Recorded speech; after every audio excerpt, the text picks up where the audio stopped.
every department in the city except one is way understaffed. And the one that isn't is the mayor's cabinet. And he has roughly 17 people in his cabinet with a payroll of close to $2 million. Are you going to streamline the cabinet and make it more efficient for less money? We are going to examine each and every job that is currently there and determine if, one, that job is necessary, and two, period, and two, if it needs to be changed to something else that is a priority or something that is going on out here right now. Two areas that are definitely going to have to be revamped and changed around. The finance department and the economic development department are two. And let me tell you why. I'll start with the finance department. Citizens, as well as city employees, don't believe the information that's coming out of the finance department. So we need to change that, and there's a number of different ways we're going to do that. One, we're going to revamp the city's website to provide, and quarterly, you will have financial information on there as to where we stand as a city, in a format that you can understand. Now, trust me, I'm going to break it on down because I want to be able to read it just like you can read it and know and understand it, okay? Second, we are going to be bringing City Hall out to the community. Once a month, we will be in a different ward, and City Hall will come to that community. And everybody will be there. You will have interaction with the deputy mayors and managers and workers right there in your neighborhood, and you can bring your concerns to them. The other thing is we will be looking for, at the end of each year, and I haven't figured out how I'm going to do this just yet, we'll probably do it electronically as well as manually, is for you all as citizens to give us a grade in those various areas, whether it be economic development, finance, whatever that is. Now let me go and talk about economic development a little bit. It's probably fortuitous here. The mayor is right now in Israel, again.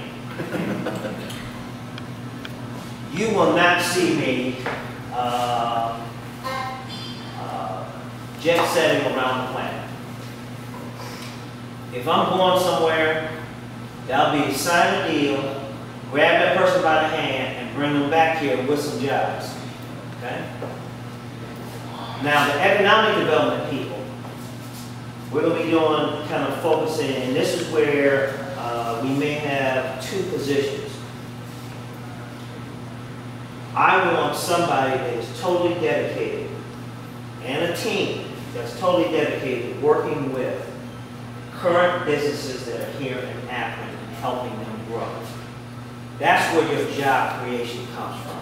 It doesn't come from bringing 500 jobs in from here or something there. Because frankly, the economics of today, that's not likely to happen. Okay? Now we have to be prepared for a constantly changing economic environment. So we can't shut ourselves off from the outside. Because I think if you see wages and things rising in China, you'll see some incentives, some economic incentives for jobs to start coming back here to the United States. So there's some things that we need to be prepared for. But the primary focus should always be on our local businesses and helping them grow. Let me give you a classic example. There's been a lot of hoopla about this biomedical port. Okay, whoop-de-doo. They got a new building going on downtown, all this great stuff. Okay. We had two biomedical companies that were here in Akron that were looking to grow and move. And Akron did not accommodate them or meet their needs. And they went to Medina. Come on, folks. If you can't keep the folks that are here, you know, you should have been spending a little more time with those biomedical companies here than over in Israel or Germany or China or Japan or South Africa or Turkey or Greece. Give me another one. Beverly Hills, Tampa. So that will be a major change as well. I have another question about the law department, better known as the law department. Do you have any plans to do anything? There was a time when I felt very comfortable about the information that was given to me by the law department. I don't trust anything that comes out of the law department now. And for one very specific reason, everything that comes out of the law department now has been politicized. It is not the purpose of the law department. Law department should be should be independent. Matter of fact, there's requirements in the charter that the law director is in some way, shape, and form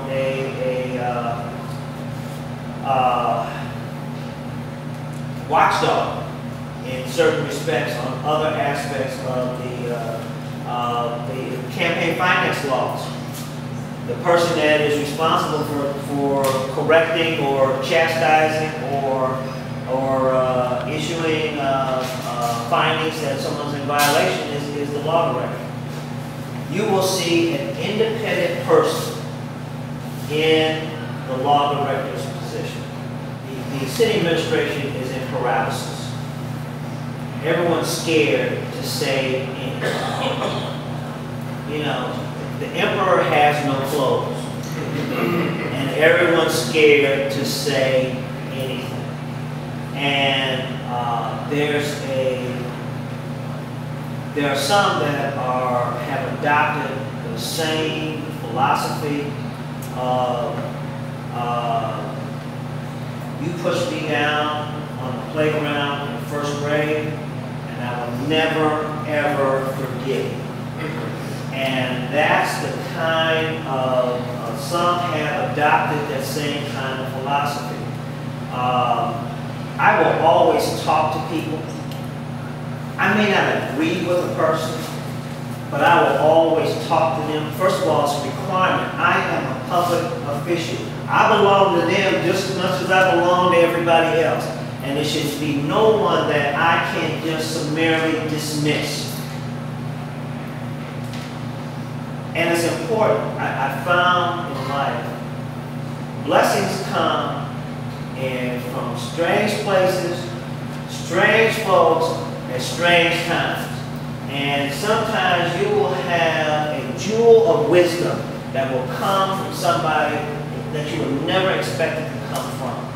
If you've already dismissed it, if you've already cut yourself off from them, then you have no opportunity for that blessing or that opportunity or that wisdom or that information. You promised in that first meeting that you would not expect your council to be a rubber stamp, which is currently what happens to be. Of the members that are on council now, how many are up for re-election that we can just get rid of, that we have to work with, that are going to work together and for the citizens of the city? I enjoy debate. I enjoy, there's supposed to be a natural tension between the executive and legislative branches. It's supposed to, that's how it's supposed to work. And then you got the judiciary to help referee any big issues that come up that the two of them can't work through.